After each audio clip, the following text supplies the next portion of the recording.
You'll notice on the dating, the timing for this section, it's March 9th of 1833.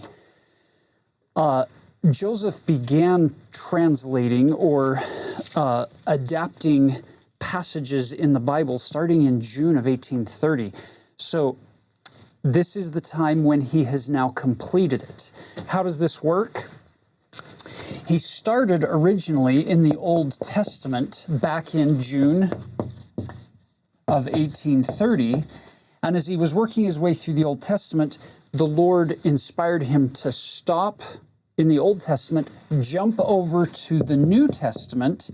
He completed the New Testament, then he loops back around and completes the Old Testament. Now, if you open up your King James Version of the Bible, what you'll notice is you have the Old Testament ends in Malachi 4, and then at the very bottom in the KJV it says, the end of the prophets. It's an interesting phrase. And then you have this little page right here that you turn over, and then you get the Gospel according to St. Matthew. This little page, it represents about 450 years of time. That's a lot. Now, in Joseph Smith's Bible, the Finney Bible that he's using, at the end of the Old Testament, between the Old and the New Testaments, there's an entire section called the Apocrypha. The Apocrypha. And this is the capital A Apocrypha, and that's where it can be confusing because Apocrypha can just be used as a word for anything that we use it often for apocryphal, so things that we're not sure of their origin, if they're dubious, we call them apocryphal. But when we're talking about the Apocrypha, capital A, we're talking about this section that Protestants put between the Old Testament and New Testament. Yeah, so you've got this section in Joseph Smith's Bible here between these two books, and he has now come all the way around, finished the New Testament, now he's finished the Old Testament, he comes to this section, and he scratches his head and says, should I interact with this? Should I give the same treatment to the Apocrypha as I have the Old and the New Testament? And that is where section 91 comes in. He asks the Lord, and this is the Lord's answer. So really quickly, Apocrypha comes from two Greek words, apo, which is away, and kryptine, which is to hide or conceal. It's this to hide or conceal away. And quite frankly, there's a lot that happens in this 400 to 450 year period that is hidden away. And now we get these books that Joseph is going to ask about. Look at the description that God gives him in section 91, verse 1. Verily, thus saith the Lord unto you concerning thee, as Jared said, capital A, Apocrypha. There are many things contained therein that are true, and it is mostly translated correctly. Did you catch that? It's not half or less than half. It's mostly translated correctly. But then verse 2 is the caution. There are many things contained therein that are not true, which are interpolations by the hands of men. And what's a little frustrating is it doesn't say which is which. It leaves it up to us to try to figure out, and that's kind of what the rest of the section also deals with. Very good. So he basically tells Joseph in verse 3, it is not needful that the Apocrypha should be translated. So at this point, March of 1833, Joseph is saying, okay, I've made my way all the way through the Old and the New Testament. We're finished with that particular project. So what can we gain from any time spent studying this intertestamental period or these books in this Apocrypha? Verse 4, therefore. The therefore is this cause and effect. Because of everything that's come before in verse 1 through 3, the outcome is, or the effect is, therefore, whoso readeth it, let him understand, for the Spirit manifesteth truth. And whoso is enlightened by the Spirit shall obtain benefit therefrom. So, Jared, would you recommend that somebody go on a rigorous study of the Apocrypha and replace their study of the Bible or the Book of Mormon or the Doctrine and Covenants with the Apocrypha? Well, certainly probably not replace it, But, it does promise us that if we are enlightened by the Spirit, we shall obtain benefit therefrom. And so there could be stories, accounts that can be inspirational and edifying and can help us understand other contexts better. So let's talk about what is the Apocrypha. Why don't you walk us through what those books are and a basic overview of what we might learn from the Apocrypha if we chose to read it. Okay. So the short answer is, these are a collection of texts, of books that were found primarily in the Septuagint, the Greek translation of the Hebrew Bible, but weren't found in the Hebrew Bible. There's one or two texts that are found in Latin versions, but primarily it's those additional books that are in the Septuagint that aren't in the Hebrew Bible. So naturally the question arises, well, where did they come from? Why are they here now? I'll just actually mention just briefly what happened. There was a conqueror named Alexander the Great who kind of took over the Middle East and Persia and brought Greek culture. And the Jews that were living there, many of them adopted Greek culture, Greek speaking. They were the language of Greece. And they then eventually, many of them don't know Hebrew. And so there was a translation of the Hebrew records into Greek. And that translation is called the Septuagint that Jared was telling us about. It's kind of a fancy word. And it actually, this Greek version of the Old Testament becomes the source for many of the New Testament writers. In fact, a lot of what we have in the New Testament are New Testament writers quoting from the Greek translation of the Hebrew Bible. And the word Apocrypha we've already talked a little bit about, but it's interesting because it can have a positive sense or a negative sense. These are texts that are hidden away. Well, you could consider them sacred if you believe in them and you don't want to throw the pearls before the swine, so to speak. Or these are texts that need to be forgotten and buried and just left behind. And so throughout history, you'll see this term used both pejoratively or positively, depending on how people felt about these texts and their authority for them. And so what are some of the books that show up in the Apocrypha? What's some of the things we might find if we read them? Well, quite a few of them are connected to Old Testament figures and settings. We have additional stories about the prophet Daniel. We have another version of the book of Esther. We have stories taking place in Assyrian exile when the Babylonians are coming. And so those are kind of expansions, I would say, of biblical traditions and stories and figures. Then we have a few examples of wisdom literature that were prevalent around the ancient Near East, just texts of encouraging teachings, how to raise a family, how to be a good person. Like the book of Proverbs. The book of Proverbs is probably one of the best examples in the Old Testament of wisdom literature, and it's very popular literature. People want to be inspired by good principles that work. And so we get other versions, not necessarily of Proverbs, but other wise sayings that get preserved in the Apocrypha. And I've read these, and some of them are extremely encouraging and inspiring and still work today if you actually try to live those principles. And then there's some other texts that I would say are just kind of stories or tales. And the book of Tobit is a well-known story that comes out of this collection that tells a story of a family living in Assyrian exile. And then they, go through the ups and downs of life and trying to resolve things, but the point being always that God is there to help them and to answer some of the trials that they're going through. And so I think a lot of this literature was, to strengthen them in a time that they're either living away from the covenant land and they maybe yearn to be back there, or they're under a lot of outside influence. You mentioned the Greek influence that becomes really strong. And there's this pull, and we kind of can relate to it. We use the phrase being in the world but not of the world. And so they're trying to say, well, we're in this Greek world now, how much of it should we be? Should we adopt it, adapt to it, or reject it? And you see all different kinds. And that's where probably the most historical part of the Apocrypha is the book of the Maccabees. And that tells the story of one group who decides they want to push back against this influence and reject it. And they have basically a revolt, the Hasmonean Maccabean revolt. And against the Greek rulers around 160 BC, the Jews, they want their freedom. They're like, we don't like being ruled by foreign entities.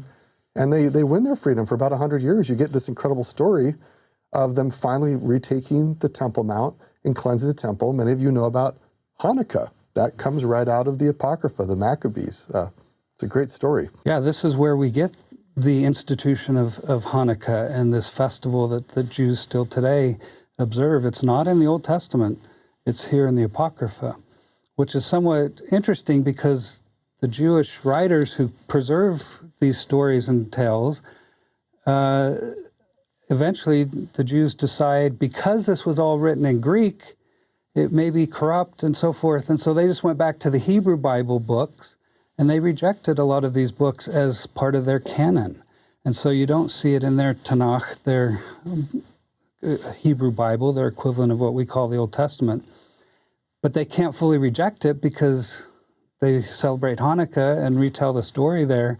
And so it's still literature that's a part of their religion and culture, but it's not part of their canon specifically. So, besides what we find in the Apocrypha, we have these additional texts that come from the same time period that often are lumped together called the pseudepigrapha. And pseudo meaning false, and pigrapha, ascribed or writing.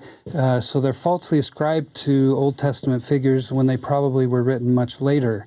And so like texts about Enoch and Abraham and Isaiah and things form part of the pseudepigrapha. I've done a lot of work on the Testament of Abraham, one of these texts that come from this time period. And so the main character is about Abraham, but we're not sure. It probably wasn't Abraham who wrote the story. It's ascribed to him. And as you were saying earlier, we don't know how much of this really is authentic to Abraham's life. And these were stories that were told orally over time and then finally preserved hundreds of years after the time of Abraham. So, or if they were just created in this later time period. Or if somebody just kind of invented and said, I really like Abraham and let's make up a story about him. It's so like fan literature. Yeah, right? Exactly.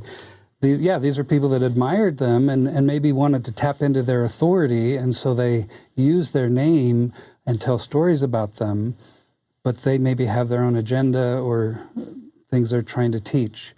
And so, we've heard often of the Dead Sea Scrolls that come from this Second Temple period, and they include all of these texts that we've been talking about. They have Hebrew Bible texts, they have texts from the pseudepigrapha, they have texts from the Apocrypha, and so it shows that in this time period, they were reading and copying all of these texts and treating them as if they had some type of authority. But obviously for them, the first 5 books of Moses had the primary authority, and then they determined probably that other prophetic books and things had secondary, and then maybe below that were some of these other texts that still were edifying and that they still found value in reading, but that they didn't include in their actual scripture text or canon.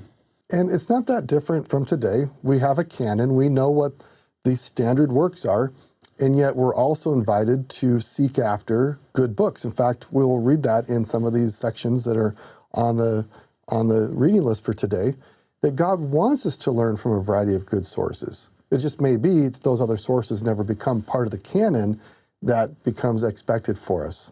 So for many of you, you're probably sitting there wondering, okay, so this is all fine and good, but therefore what? What should I do with this? Sitting here in the 21st century. The reality is you can access the Apocrypha for free online. There are a couple of places, Bible Gateway, there's a KJV version of the Apocrypha that you can get for free if you Google it. We'll put some links in the header of this episode below. But I want to go back, Jared, to something that you said earlier that I think is really applicable to us right here, right now, is you had this group of Israelites who had some questions. Are they going to adopt the traditions that are surrounding them? Are they going to adapt those traditions to fit them? Or are they going to reject those traditions? I think that's a really interesting framework to look at this culture that Jared and Taylor were talking about a little bit earlier, that you and I live in today, is how do I stay a faithful covenant member of the Church of Jesus Christ, moving forward on that covenant path, surrounded by all kinds of cultural influences, like these early Israelites are surrounded by Assyrian and Babylonian, and previous to that Egyptian, and eventually Greek, and then Roman, at different phases, all of these influences coming in upon them. It's fascinating when you go in with that perspective, then you open up the Apocrypha and say, how did these people make that decision? How did they navigate those waters? Because then we can learn today how to perhaps better understand elements that we should adopt, things that we should adapt, and things that we should absolutely reject. Could you give us a couple of examples out of the actual text of the Apocrypha? Okay. I think probably we could start with the book of Maccabees, where they faced this head on, and particularly when it came to issues of their sacrifices and keeping the Sabbath. And, you know, we can maybe adapt some things from the world around us and still keep our traditions, but what if you completely adopt everything else and decide, well, I don't need to observe a Sabbath day anymore, you know, and so you reject these influences so that you can preserve some of these things.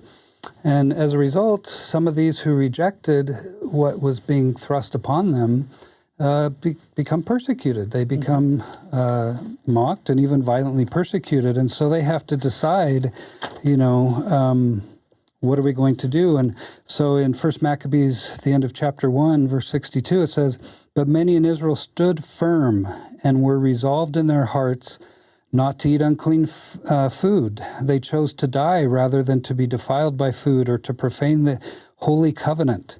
And they did die."